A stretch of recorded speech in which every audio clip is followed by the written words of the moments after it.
Without looking. This is how I do it to make it easy. Athakanh. Just 3 times. Athakanh. That helps. Almost like the one Mississippi too. Yeah, there you go. Alrighty. Okay, let me see that goes. I'm going to start officially after we also enjoyed a beautiful buffet lunch that you treated me to. So I'm here. Today is, for the record, today is June 12th, 2022, and my name is Susan Hollow, and I am going to be interviewing Victor Athahkanh, U.S. Marine Corps. I'm in his home in Peachtree Corners, Georgia, and I am going to be doing this officially doing the interview for the Library of Congress Veterans History Project. So appreciate, number one, again, wonderful hospitality of in meeting your family here today and feeding me before we start this interview. So that was actually a first time honor for me, so thank you. So be sure you thank your family. Sure. So if we could begin by giving me your full name, your rank, and the branch of service you were in, and if you wouldn't mind spelling your name for me. My name is Vilaysack Athakhanh. I go by Victor. Vilaysack, Vilaysack. Last name Athahkanh, Athakanh. United States Marine Corps, Corporal, E4. Okay, and so just to kind of set the, you want to give your date of birth as well? Let's start that. February 2nd, 1973. And your place of birth? Place of birth is in Laos. Okay, in the capital? Where you were? Savannah Cape. Okay, Yes. just we'll put that in there for your family and friends who know that. Yes. And okay, you were in the U.S. Marine Corps, and how old were you then when you first enlisted? I was 22 when I first enlisted in 1995. I was actually in college, Georgia State University. Mm-hmm. How that all came out to be was I was in college with my older brother, Tiger.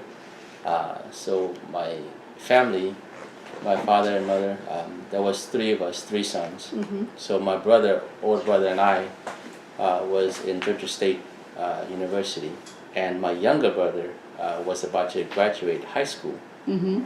So the recruiter was knocking on the door asking for my younger brother at that time. So guess who opened the door? I did. And he asked me if my younger brother was home, top. And I said, no, he's not. How can I help you? And that's how the recruiting all started, because I asked him how I can help him. So you took the recruiter kind of got a double. He was going to take advantage of whoever was there. He took the opportunity in every way he can. That is his job, and he did it well. So as a matter of fact, he did well that he was able to get myself, my younger brother, and 2 of our good friends to do it as a buddy system. Okay. But to make the long story short, they didn't go. I was the only one that kind of continued the path of going through the whole system, the boot camp portion of it. But everybody have the reasons. Yeah. So, but I am grateful for the Marine Corps, the boot camp, the things I've gone through. It was, although it was hard, it was fulfilling. Mm-hmm. And for most Marines, it taught me a lot about life. Get to travel to many countries. Of course, did 2 deployments, both in 96 and 98. Okay. Came back home safe. That's the most important thing. It is the most important thing. You're here to tell it. Well, going back, can you tell when you went in, or when your brothers were considering it, was anybody else in your family? Were they in the military? What was at home? What was the setting, and what was it like you growing up? Your attitude with military, or what was in your family? Had you heard other people talk about service? My father was in the Vietnam War. What I did not know was my grandfather was in World War II until afterwards. And this was in Laos. So This was in Laos, correct. So my father being in the Vietnam War, growing up with him, I thought for me it was normal, just like everyday normal family. My father did the best he can as far as work, come home, provide for the family, the main breadwinner. He didn't say much, talk much about his experience in the military, in the Vietnam War, I should say. But a lot of things came out afterwards as we get older. But now knowing of all the things that he gone through, of all the things that has happened, I'm more passionate as far as wanting to help get things more correct. I don't know if that's the right word to say, to help other Vietnam vets in his era to get what have to be, I guess, the right way to put it, some recognitions that what they've done in what many has known as the Secret War already. So that is part of what I want to try to help him with. well, I know that because I interviewed your father about 2 weeks ago, so that was the first time I learned about the secret war in Laos. Yes. That is now a lot more is known, but it's played a role because of your father. You know, Yes. with things that you, even though you learned it later, but. So were you aware that at the time when you joined the Marines, were you aware of the role that the Laos, your father, and that assisted with the Vietnam War, their role contributing to helping defend against the Viet Cong? No, not at that time. My father, like I said, never talked about his experience. He never really shared what he has gone through until afterward. All the injuries that he sustained, the training that he did with CIA. That was afterwards when I got out of the Marine Corps. That's when we have something in common, almost in a sense.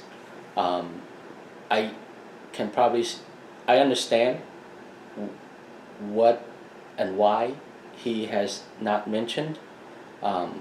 Like I said to you before, when I first got out of the Marine Corps, my perceptions, what it was before and now, has changed so much because of when I mentioned to you as far as one of my guilt that I have when I got out was looking at other veterans being either homeless or alcoholic or drug addict or whatever case may be. I looked down upon them, saying that how can you put yourself into that, where you were up here, now you're down there.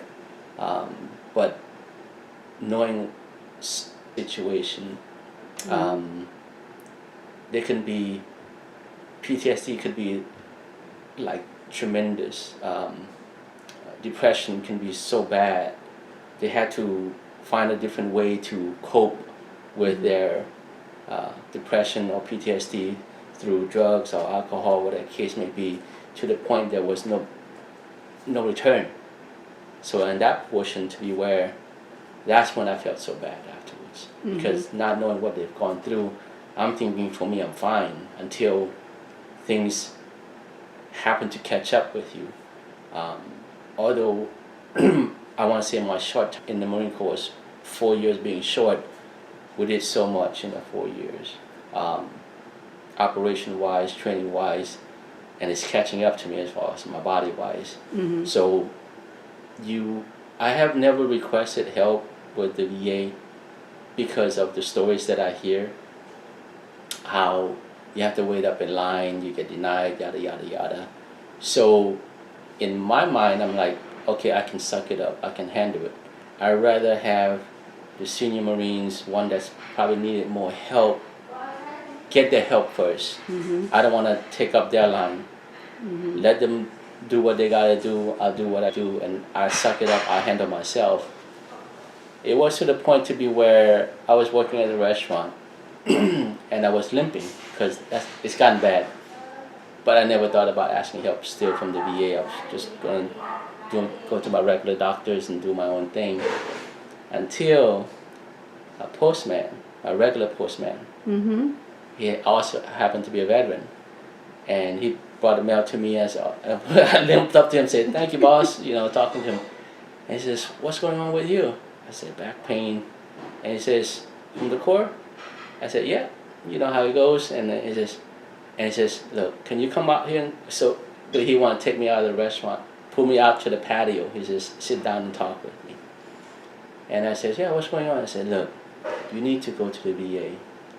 And I says, "No, I'm fine, I'm okay." He says, "Look, put your pride aside, or whatever the case may be that you're thinking." He says, "You served. You deserve to ask for this. It's not an ask or a give me. It's an earn. You've earned it." Yeah. Exactly. So he says, "Do me a favor," he says, "just go to the VA, fill out the forms, and just put in what's wrong with you." And that was it. That's all he asked me. I said, okay. For some reason, I listened to that. I said, okay, I'll do it. Sure enough, when I put in the form and put it in, when I went to the VA at one point in time, the lady in the front desk, when I put in my packages, she looked at me and says, "Where have you been?" And she's saying all the stuff that I put up there, right there, and all the operations that I've done. And she looked at that and she called, I guess, someone from another office, the upper management. But she said, "I got a Marine here that's putting in a claim with all this operation that he did, and this is what things that he's done." So it was, to me, I felt it was quick. I want to say, because I want to say the bad stories that I hear about, our claims being denied or being prolonged. And I think I want to say back in 2012, something like that, I can't remember what year, where veterans died while waiting in line or in list to get medical care. That's what I didn't want to take the line of, because I'd rather them getting support and help that's in much worse scenario than I was. But I want to say less than 2 months, my claim got approved. Just like that. Good. And I was kind of shocked, to be honest with you. I was not being, I want to say, hopeful. It was the word, or it might be the timing to be where a lot of things maybe got exposed, to be where the VA got more, I guess, tightened up with what they do, versus files being put aside. I guess maybe that's why the lady in the front just, called immediately saying, "I got a Marine here putting in a claim," and she was looking at all my files. It's like, and that's, I guess, got approved so quickly. Well, also having, like you said, there's the older ones that need care, but it's also from people going before them, but also younger ones coming in that, let's say you're not so serious, you maybe aren't dealing with some of the things they are, but you still have a right, and it can be helping the VA be aware, it helps service for the other ones, Right. But I mean, so that's, you deserve it, you earn it, that's what you've served.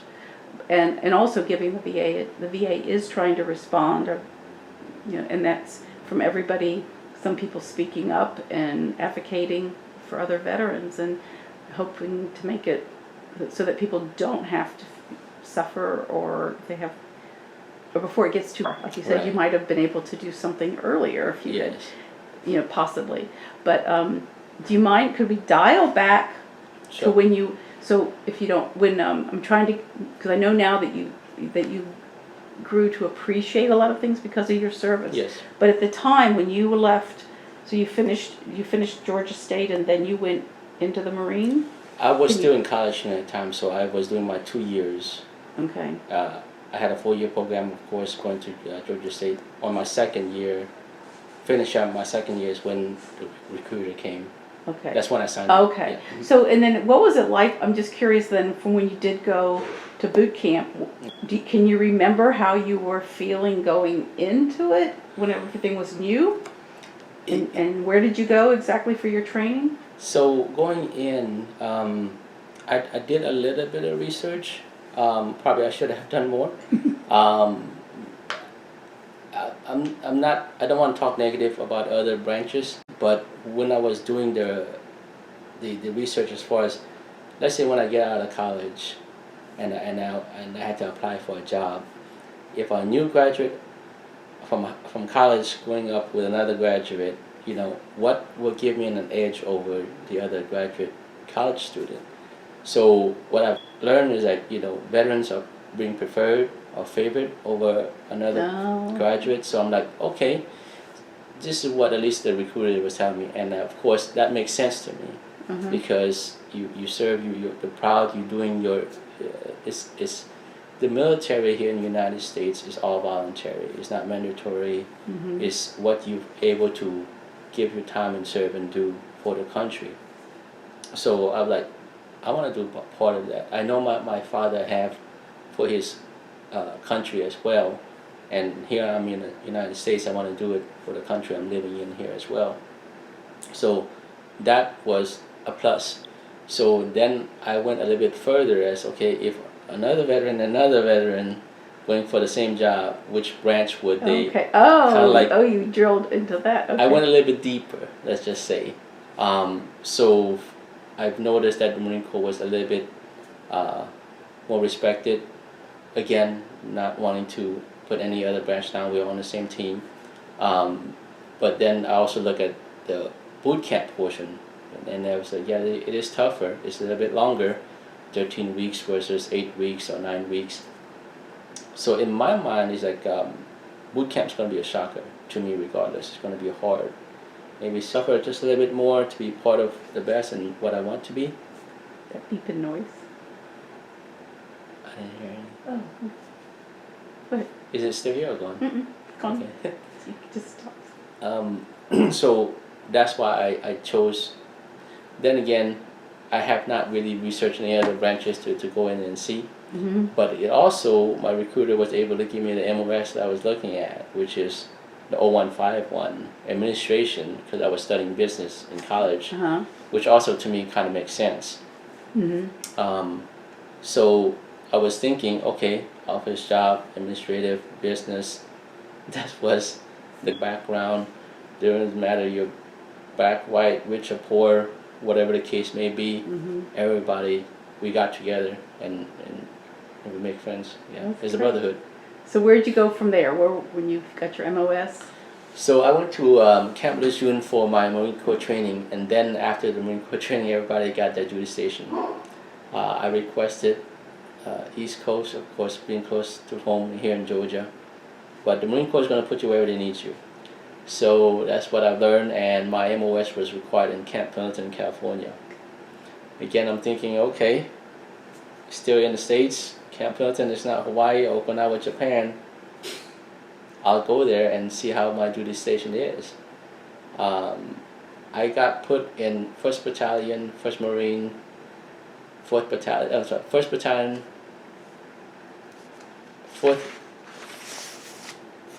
4th Marines, which is the 1st Mardiv. So it's an infantry unit, and that was, I didn't even think about that. I was thinking administration. I was going to be in an office. I was going to doing paperwork. I was going to be. So my duty was headquarters Marine Corps, and I was I check in Marines, and I do their orders for them, and also at the same time I make sure their records are straight as far as being married, unmarried, their payroll is correct, and their ranking is correct, and every time they have orders to leave, may it be a permanent duty station or temporary duty station, those are what I do for them. And I check them back in and make sure that they get compensated for their travel. That was my main duty. But at the same time, being in an infantry unit, you have to train with the infantries, because just in case you get deployed, because you're in a deployable unit. Sure enough, I got deployed twice. So that's how everything kind of started to be where it's getting more real, to the point to be where my family did not expect all this type of stuff going on. But when I came home, I didn't. Back in the days, we didn't have cell phone to be where we can call and keep up with the news and Facebook and all that. In '95 is when I started. So '96, '98 is when I did my deployments. What was what exactly was your first deployment? What went on there? That was in '96. I went to Iraq. Places like Kuwait, Iran, Dubai, Bahrain, Qatar, to name a few. But we went to a lot of the training that we did. And also in '96 we did an operation called Cobra Gold. And Cobra Gold is an operation is if something happened in the Middle East and we have to train with our allies, are we able to accomplish the mission? And we did an operation with Thailand, which is I also speak Thai. Mm-hmm. So I was able to, my seniors set me up to with the colonels or commanders to be able to translate with the Royal Thai Marines and the U.S. Marine Corps. Are we able to work together to accomplish the mission? So I think I want to say I did good. I did good enough to be able to be posted in the Leatherneck magazine. Oh, nice. Yes. And back in '96, September 1996 issue. And the pictures in here is this one, which I'm going to show you a more clear picture of right here. Okay. So yeah. So that was the Cobra. Cobra Gold. Cobra Gold, that's the name of the operation that we did. So explain in the picture what you were doing. Tell who those people. So this here is the commander for the Royal Thai Marines. Mm-hmm. And the other side over here is the officers, which is more pictures of me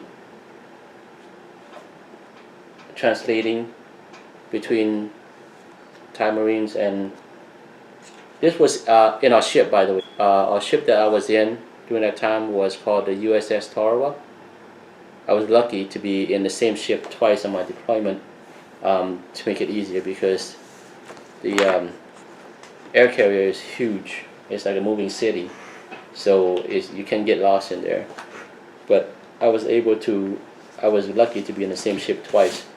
So during that time, after finishing translating, during that time I was a private first class, and I got a certificate of commendation. So once we finished the operation, this picture here is in front of one of the temples, where most of the Royal Thai Marines and most of the U.S. Marines, we took a picture together, and I was in the middle over there, accepting a gift from the Royal Thai Marines given to our commander. So I accepted on the commander's behalf to give to the U.S. commander, pretty much. Because you were doing the translations. Because I was doing translation. Speak Laos or Thai. Yes, at the Thai time. at the time. So the language between Thai and Laos is not the same, but almost the same. What I mean by that is the different dialect.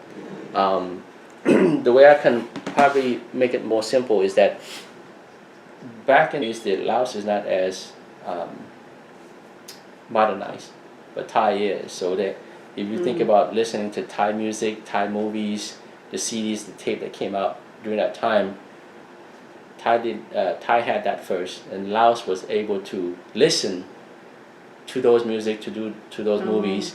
So Laos was able to learn Thai, but the Thai don't have none of those Laos music or movies at that time, that I believe.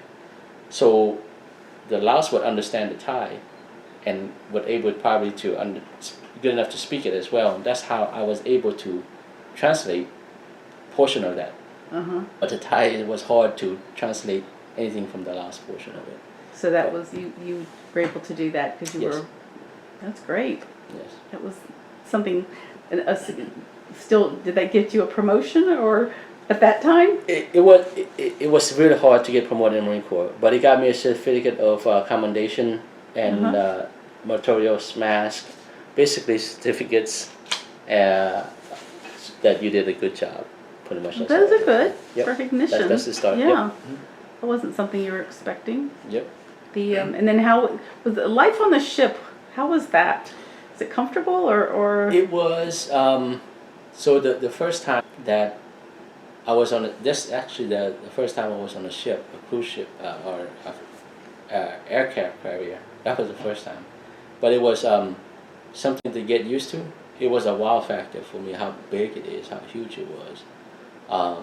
But it was definitely an experience, something that, well, I was not trained for in the Marine Corps. So one of the stories I remember how what I mentioned being first alerted to a danger, I guess I you want to call it, to be where we were at sea, and then all of a sudden that's when the first time I'm like, holy crap, it started. You didn't know what was going to happen. I didn't know what's going to happen. And when someone says you see your life flash before your eyes, that's the first time I experienced that, because there's nothing I can do. I'm like, I'm not trained for this. This is a Navy thing. So that was the first time I kind of like got scared. I'm like, holy crap. But luckily, I don't know how fast we were going. We were doing Mach something, and then once we got there, I was told that the ship disappeared back into their water. So we just had to stay there for a while until probably another ship came and cover, and then we went back into our training as far as security, back into our own route again. It was a dry run. It was a dry run, I guess. Yeah, it's an experience. I'm glad it wasn't anything serious. Yes. What other kind of when you were on the ship? I mean, how long were you out at a time? Every time we go from one country to another, it's basically, the way I understand is that we're like security throughout the Middle East. One ship would get there and stay there within the area until another ship relieves us. But while we're there, we train. Like I was in Iraq, we trained in the desert for so many months before we get to move to another desert, I remember the first time we got into the desert, and I'm going to tell you the story about how you get cool water. Which country, where were you? I want to say Kuwait. We were in Kuwait at that time. I might be wrong, but it was hot. It was, I believe, one of the operation that we did was where it was 140 degrees, and this was called Combat Operations Center, Security Team Headquarters, Service Battalion, 1st Battalion, 4th Marine, 13th Marine Expedition, Special Operation Capable, August 9th, 1996. Country of Kuwait. Yep, Okay, that's so it. you can hold that up. So this is the meritorious mask. At that time, that's what we got, I guess, I don't know what we call it, a certificate, but it's a meritorious mask. So we've, a lot of us in the beginning got sick from the heat and drinking from hot water, 140 degrees, so it's not, you don't refrigerate out there, or ice is gonna melt like crazy. So we were left to figure out ourselves, and we were told you can get cold water or cool water, figure it out. So one of us figured it out, and this is how you get cold water, just in case you ever get stuck in the desert for whatever reason. We got one of our socks out, we put our canteen in the socks, and we put water to make the socks wet, so like a wet cloth. Hang it on a string, and we hang on a string and we hang it on our tent that we have, and the hot wind will be blowing. Because the hot wind, any wind blow to a wet cloth, it will cool the cloth, and in turn cool what's inside the cloth, which is our canteen. And then we're able to get cool water. Once that word goes out, it spread like fire. Everybody was getting cool water. That's how it works because we will learn to adapt and survive. We're not given instructions. We have to figure it out ourselves because that's part of the training. Mm-hmm. That's part of the training. Well, it be hot as hell during the daytime, but it was be so cold at nighttime because when the sun goes down, the wind was to be blowing because there's nothing blocking it. But then it's not blowing the hot sand; it was blowing the cool because there's no more sun. So that's when we dig a foxhole, and probably you will see probably why in the movies you'll see. That's probably why you would see in the movies soldiers or the Marines or whoever dig foxholes to stay away from the wind. Yeah. Just wait. I have to just wait. Every now and then it does it. Training, there was 2 ways for us to get out. We got heloed out Uh-huh. and then get dropped off in the desert to train. A sad story was we lost 2 Marines at one point in time. So during training, of course you get friendly fire, but this portion luckily was not friendly fire, but I did experience friendly fire. The helo dropped us off, and when he was getting back to the ship, from what I've heard was the sand got into the motors. And there was 2 Marines in that helo that did not bail. I don't know how they were trained and taught, but they went down with the helo, and 2 of them passed away. The pilot? The pilots. So one of my duties while on ship, besides doing my office job, was that we have other duties while we're on ship. One of my duties was on top of the aircraft deck, bringing in special, I don't want to say guests, but other Marines or lieutenant or colonels in and help whatever. And I remember that we have 2 Marines that passed away to be where aircraft was picking them up close to a border that we have stopped by. So we were lining up in line to have the Marines pass through. I remember having my goggles, my hat on because the helo was going on. So as soon as the first Marine came in through, we gave him the salute in honor for. Did you know the Marines? Were they part of the group? I do not remember his name specifically, but I do remember that we lost 2 Marines, and it was attached to our battalion at that time when we were training in the 13th expedition. That your first deployment? That was my first deployment, yes. That had to be sobering. I mean, It be out at sea yeah. and have it. Oh, I'm sorry.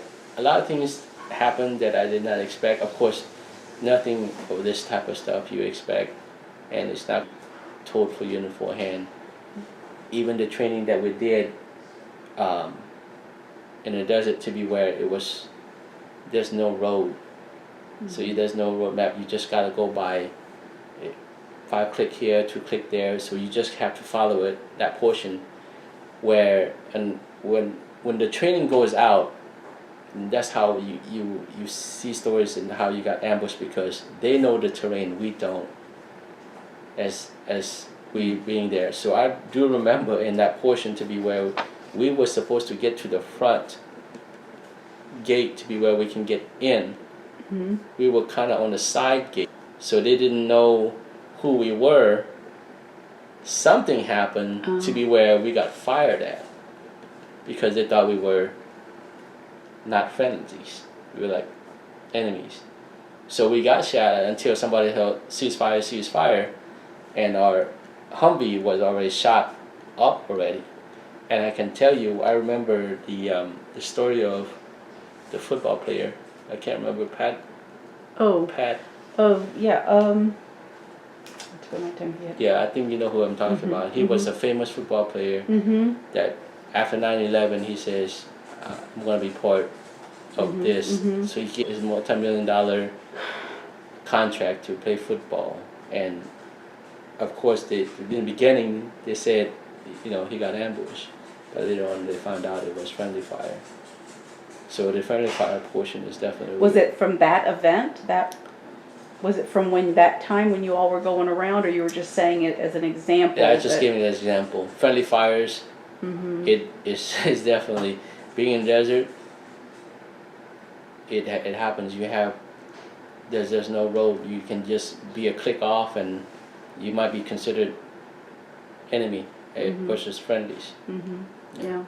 But radio communication is very important. I know with him, he lost radio communication because one was higher, one was lower as far as terrain wise.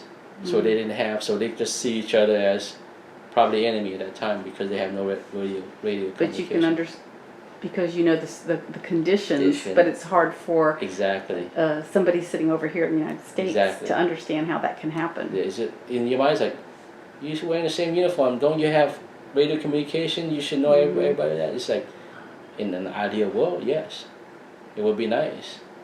But mistakes happen, friendly fires happen, people die. Even just last week, a healer went down, killed, 4 Marines?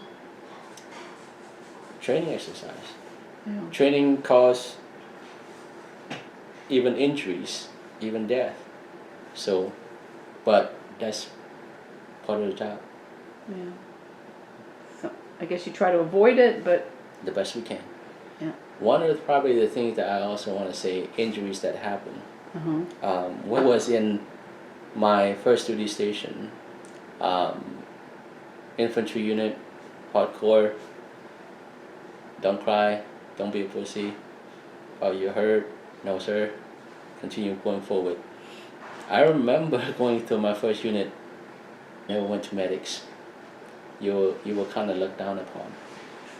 If you do, you're a pussy, you're weak, yada yada yada. Infantry unit, hardcore. One of the things I probably want to say to future Marines or Airmen or Air Force, Army, is that if something happens and if you're really injured, you need to go to medics. Because the story is that my second unit that I went to, School of Infantry, SOI, my last year, because I'm leaving the Marine Corps during that time, my EOS, my end of contract is coming up. We were training doing exercise, and I remember we were doing one training where we do a jumping jack one time. And of course my shoulder was injured, so I did one jumping jack, doing like this. My sergeant was looking at, what the hell wrong with you? And all I said was, shoulder sarge, and continue doing one. Is this, get your ass to the medics. I was shocked. He's sending me to the medics. Could not believe it. Went to the medics and I explained what happened. I got, and all they asked me, what injuries do you have? Shoulders and back. Brought it down, get me through, and start doing some treatment on me. That saved me. For when I went to the VA, my record showed that. That's how, within less than a month or two, I got approved. If I have not gone to the medics, there was no ratings. I have to probably fight to figure out why I was limping, because of my back injuries. Because of the sergeant, because of my second duty station. So what I want to relay is that every duty station is different. But regardless, you have the right to go to medics. Don't think yourself too much in, oh, you're hardcore, you're invincible, this, that, and the other. Because once you get out, if this pain and issues come back to bite you, if you don't have records of that. It's for the record. That's a good point. That's sharing a good piece of advice for somebody listening. That's right. Because you ignored it. I didn't have that advice. I did not know that. I learned it the hard way, and through by, I don't want to say sheer luck or where my sergeant get your ass to medics type of thing. I'm like, okay, Sarge, I just walked myself there. I almost my shoulder at that time, but I also had back injuries. That was when I was limping because of my back injuries. But when I went to medics, they just said, tell me everything right now. And of course, medics was and he says, oh, so you've been here close to 4 years, and this is your first time at medics? I said, yes, this is my first time. And that was my only time I went to medics. Wow. You might have been able to Yeah, get better for some things that probably... Well, the thing is you're correct. I mean, I had other injuries like knees injury and elbow injury because of all the training that we did. I remember when we did one training called the rush. We rush a hill, attack a hill. Camp Pendleton, California is a rocky mountain, a lot of hills and rocks. So attacking the hill is one of the things. I'm up, they see me, I'm down. So you rush. I'm up, you run. In your mind, they see me, I'm down. So when you go down on your knees, and then your elbows. My knees hit a rock that was like square, like almost like a triangle. And I felt the pain. I'm like, oh God. And of course, you do your prone once you're down. Again, rush. I'm up. They see me, I'm down. You continue to do that attacking the hill. That's part of your training. Limping up the hill, coming down. I was bandaging my knees and my elbows because you do so much. Because your hand goes down, then your knees, then your elbows, and then you continue doing prone. You continuously doing that because you're attacking the hill. So I remember there was pain, but of course that's one of the things that I forgot to tell them about. But it is what it is. Is there during those 4 years, was there a high point? Is there anything that stands out to you? Well, unexpectedly, me coming on from a person that just a regular average Joe, being able to train other Marines how to shoot was one of my highlights that I did not expect. I was not expecting to train other Marines to do anything because I was seeing myself as just an average Marine. But I qualified expert twice as a rifle, and my unit during that time was short on coach at the range. So my record came up as a double expert in a rifle, but to train other Marines, I had to go to, what they call that? Let me see.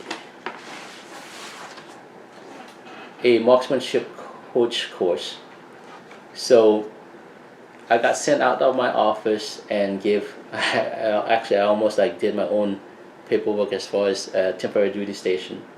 So I went to marksman coach because I need to qualify for a pistol to be able to train other Marines how to shoot. So when I went to the course, I came out with a certificate, and I got expert also in a pistol. So that had me being able to train other Marines how to shoot. I was proud of that because I not only had my primary MOS but also a secondary MOS, and the certificate here says qualified to train accordance with the division 3537.5F and date of 97 August 8, and expiration date is indefinite. Oh. Wow. Range card. Had you handled guns before? No, going into the Marine Corps, I have not gun or rifles or pistols or anything. What I was told by my instructors at that time is that that's the people that he wants, that he loves to train, because we don't bring in our bad habits. So he's saying he's able to download everything brand new to a clean slate. All I have to do is follow his instructions, which I did. Which is kind of a good thing that if you haven't shot a gun before, you can go to an instructor and learn perfectly. And he preferred those, is what he says, versus a person that may have their own ways. It could be bad habits, but he would not, because he would shoot their own ways. But if they can shoot, he's saying great. But if you don't and you still bring the bad habits, it's really hard for them to teach. Did you always have to carry a weapon when you were deployed? When we were deployed, not only did we have to, when I was in the desert, yes, we always have to have our M16. Not only that, we have to have our gas mask on because of biological warfare. During that time, I remember anthrax was a huge deal. I remember we had to get shots after shots just to make sure that we are able to sustain certain, I guess, chemical, if not biological warfare, and our masks to be with us. With the Marine Corps, everything is very strict. If you don't have certain of your items with you, yeah, you get thrashed. So even in the whole 4 years, though, you didn't have to engage. I was very fortunate. I was very lucky that I did not have to shoot my weapon once. Only in qualification, only training, but as far as against the enemy, I did not have to. Did it, with like you said, until you went into the Marines, you hadn't traveled like outside and gone to so many different countries. Correct. How did that influence you, or being away, looking back at the U.S., or what kind of impact did that make on you? Do you feel just that time in the Marines, seeing all those different places and? So there's a good and bad as far as traveling wise with the Marine Corps. Of course, you have your training. It's part of the requirement. You have to train with the Marine Corps just in case, like how we train in Camp Pendleton, because just in case you get deployed, you be ready. So you have to train in the desert just in case you have to go fight in Iraq, or later on, like what really happened in 9/11, you have to go to Afghanistan. So if I would have read up, I would have been in Afghanistan. But the plus side is that you do get to travel. So when you get to different ports, what we have liberties. I was very fortunate. I was able to go back to Thailand twice. I want to say for free. Hawaii, beautiful, beautiful island, again for free. I was able to go to Singapore, the Philippines, Malaysia, even Africa, and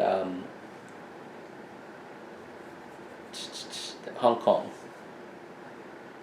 There are probably other countries that are around the Middle East that I might have. Dubai is also beautiful now. It wasn't as beautiful at that time, but they have grown so much. They have places in Qatar that was we have liberty to see, where it was in that movie Indiana Jones, that Tomb of Doom or something like that. Yes. Yeah. That's fun. Those are non-military type. Yes. You definitely get to travel if you get being in an infantry unit, you have the good and the bad. Yeah. But I remember we were at sea at one point in time so long. I understand that to get our head still in a good mental state, that we gonna go crazy out of our mind, they cleared the flight deck. They put all the helos and the aircraft in the belly on another level. We had a barbecue. Oh. We had a barbecue. We had football being thrown, frisbee being thrown. I guess they were prepared for that long day or weeks, whatever, at ship. We had beer. I don't know if I'm allowed to say that, but I was alcohol, but not hot liquor. It was just beer, as far as I understand. So you showed up on deck. It was showed up there. Surprise! I'm like, okay, that's not in the cafeteria or the chow hall before. But yeah, I was surprised. But I think they were prepared for that portion to be where it was a Liberty Day at sea. That was just recreation was for your mental health. Mental health. To kind of release some. Yes. And play. Everybody was out there. To play. Yep. Yeah. Some of us was clear. We were doing a run around the ship because we're still trying to stay healthy. Exercise was huge. The gym was always packed. If we want to run, we have to go run on the flight deck only a certain time. Flight coming in, coming out, going at that time. So when it was out cleared, we took our chance and opportunity, not just to have fun and enjoy, but also do a run that we want to. Even though still while training, I remember there was lines of us shooting out in the ocean at targets. Still part of training at sea. It was to me there was never really a dull day. We were always doing something. It's good because it kept us training and also keep us from being bored out of our mind at sea. Did you see marine? I see dolphins. Oh. I remember seeing dolphins, but Okay. as far as anything else, I don't remember seeing. Oh, Yeah. that was yeah. And what about communication? Did you communicate with your family, or was there any one person that stayed in touch with you, or what? I remember back in the days, again, we didn't have cell phones and too much as far as computer. Luckily for me, I was an admin. So I was always in front of a computer. I had emails. We had emails during that time. Was it emails? Yeah, it was emails at that time. So I was lucky to be able to keep in touch with family members or friend that was into computers. I know my mother and father, they don't do computers, but my brothers, they have. And did you keep up with news from the States, or was it more, were you limited that way to just what you were doing during your service? So I can only speak for my branch, or my unit as well. We are very limited from the outside noise, political wise or anything. So news wise, political wise, anything wise from outside, no. On base. With that being said, we have our liberties on our weekends or on holidays, which we can go out of our base and do whatever we want. I don't even, because it was kind of ingrained for us, not listening to those anyway. We report and answer to our commanding officers or higher ranking than us. So I want to say, as far as my unit and my branch wise, the training is really good to just do as we were told. Okay. And without questions. But also with that being said, when I got out of Marine Corps, I had a little situation as far as trying to adjust to the civilian life because of that discipline and strictness. So when did you get out? What was that? Did you re-enlist, or what happened with that? I almost re-enlist. I was a corporal at that time, and I know how hard it is to get promoted. So my officer, sergeant, at that time was saying that if you re-enlist, you get promoted. Just do 2 more. So in my mind, it's like 2 more. Why not? So I almost re-enlisted because I was there already. I got my PFT score. I got all my education. I got all my points that I needed. But during that time, what I was told, the reason why, even though I ranked my sergeant, there was too many sergeants already, and I can't be promoted until another sergeant leave. But they say within 2 years, fine, no problem, as long as you read. So I almost did. So when I told my brother that I contacted on a regular basis that I'm going to re-enlist for 2 more years, he says, wait, don't do anything yet. I need to talk to you. I said, what's going on? He says, I'll fly over to go see you. I said, why can't you just tell me over the phone? So he flew to see me because I said, okay, I'll wait. He said, I had to tell you something face to face. He's saying that every time I get sent overseas, every time I do my deployments, our grandmother which is a lot well respected in the family, she would go to the temple and stay at the temple until I returned stateside. That broke my heart. It's Oh, wow. she's of course she's elderly already, and he's saying that's not fair to her and to the rest of the family for her to be in the temple until you return for a year. Wow. That made me realize I did not know that. Nobody told you Nobody that told she me. was doing that. What they said was that they didn't want to tell her a lot of things about me because she's gonna worry what she does. She always worried about her kids or grandkids. So I was a grandson, and I was at that moment in time the only person in the military within our family. Not only that, but I got deployed, and that worried her. Mm-hmm. And I want to say a lot of things that happened to me overseas. Looking back, I was protected in so many ways. Wow. I could have got hurt, injured in more training. I remember one time I almost lost my eye yanking on a wire winding up. I yanked it so hard because it was not coming in, and it got loose, and that one plug from the end tip flew and hit my left eye. Luckily, I had my glasses. Guess who brought me the glasses? My grandmother. Wow. What did you call what do you call your grandmother? Because your grandmother's still alive. She's still alive. What do you call her? Ya. Ya for us is grandmother in Thai or Lao. It's the same way. Do you want to say, Yeah. just for the record, you want to say in your grandmom's language, just say thank you to your grandmom?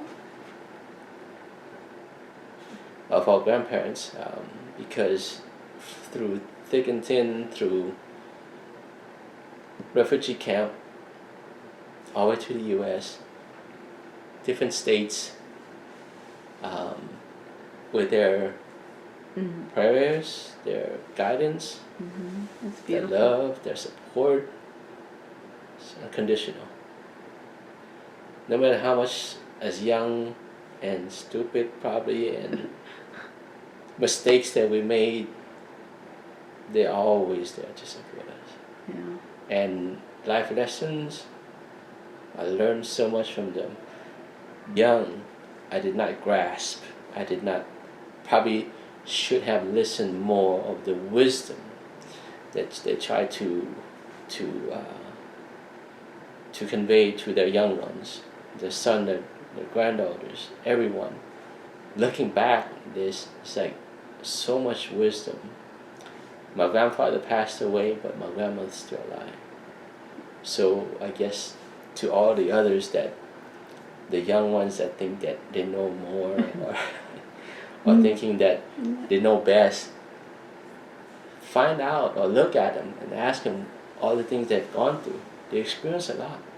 You said your grandfather had been in World War II. My grandfather has been in World War II. And then your grandparents, just because I know this from earlier talking with you, they were impacted by the Vietnam War because Yes. of what was going on in Laos. Correct. And your father in the secret army, and then they ended up having, because they supported the The Americans, resistance yeah, and the South Vietnamese, that they ended up having to be in refugee camps in Thailand, right? correct.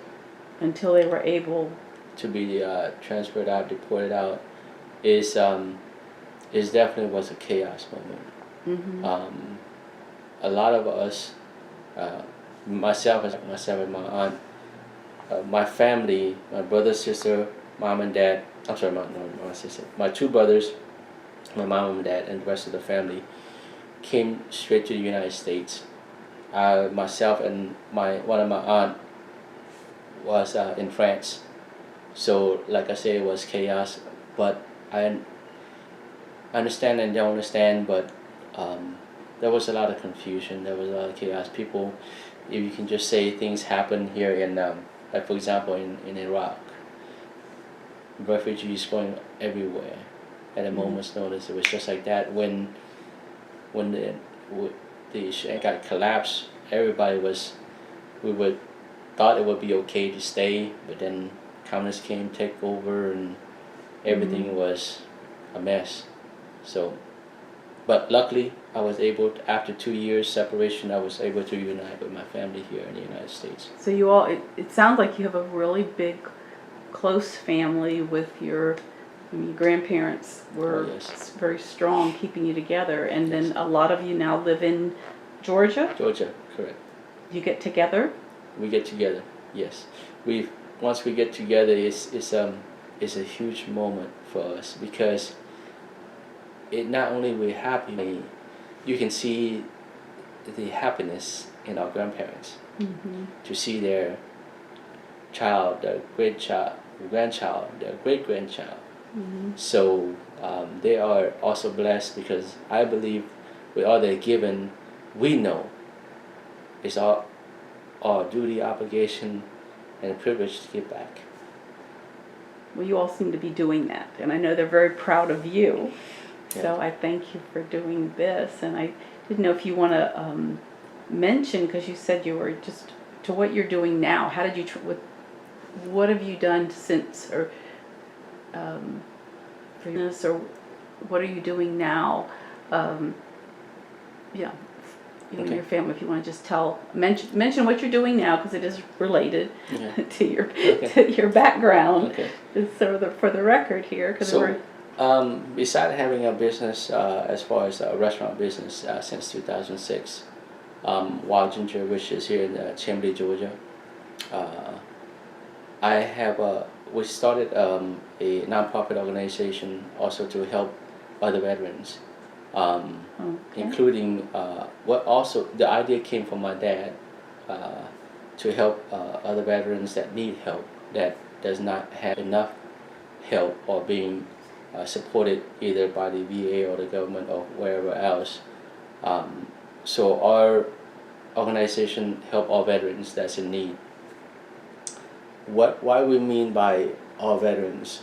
So looking back when my dad and I was looking at when we were fighting with our enemies at that point in time, my dad was fighting the Vietnam War, other Viet Congs, other communists. I learned from him that he also goes to the Vietnam New Year and part of their celebration for their for their New Year, because they put their past aside. Oh. Okay. From what I've seen and read, most, I don't want to say all, because you will still have people that held grudge. But please understand this. Our duty and job was that time was to protect our brothers, our sisters, left or the right of us, because we have to fight another enemy. But the other person is doing the same thing. So one that I read somewhere, and it hit me, and I understand that portion. You are willing to give your life for your country, as I'm willing to give my life for my country. That's the respect we have for each other. So now that the war is over, let's respect each other the same way. So that's why my father says, all veterans. Mm-hmm. Let's put the war is never something anybody asks for. It's a tragic part of life, what's happening in Ukraine right now, but hopefully when all that passes away, we can come together and help mentally. Even with 22 vets committing suicide a day is a sad situation already. Let's not focus on hating each other, but more on helping each other in that portion. So when we came up with this, one of my missions my dad has right now is, as you know, at least providing comfort for the Vietnam veterans that have not been recognized to the point to be where they just got left behind, forgotten veterans that serve and help soldiers. Life maybe at some point in time because they supported as an ally to the United States in the Civil War. So one of the things that we wanted to help is at least whatever donation money right now, we're able to help with the burial expenses. But also not only that, there's many Vietnam veterans that passed away. Their urns is being kept at the temple. But the family and most of the Vietnam in my dad's platoon, brigade, squad requested to put in the military cemetery where they belong. Mm-hmm. As a respect to them, the minimum, at least doing that, because of the sacrifice that they made, Mm-hmm. helping as an ally to the United States. That changed their lives, what they gave, and they're here. Yes. So, and it sounds like your father and you have dedicated, you're doing so much turning around for other vets and for fellow Laos that for the recognition, and continue to do that because you can't even go back to your own mother country. Correct. It's Right. you've everything they did during the Vietnam War has resulted in them. I mean, they're here in the U.S. and everybody, and you're a very good example of what has made our country a better place because of people like your grandparents and your father and these people that and your dad's continuing involvement and support of veterans. So it's wonderful and it's important because this isn't something we hear a lot. That's so I think it's you be serving in the U.S. Marine Corps. It's easy for to understand or respect. It is highly regarded. Definitely, it's a few. It's definitely unique, and but I have no doubt that the way you've been brought up, your whole family, has made you who you are, and going from never carrying a gun to being able to turn around and have just excelling at everything that you do. So I appreciate you doing what you've done and your beautiful family.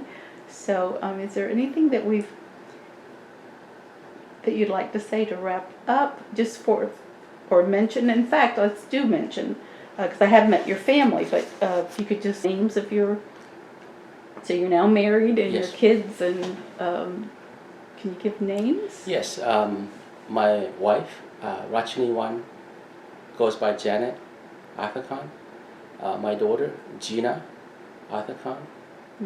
She is currently going to Mercer University right now.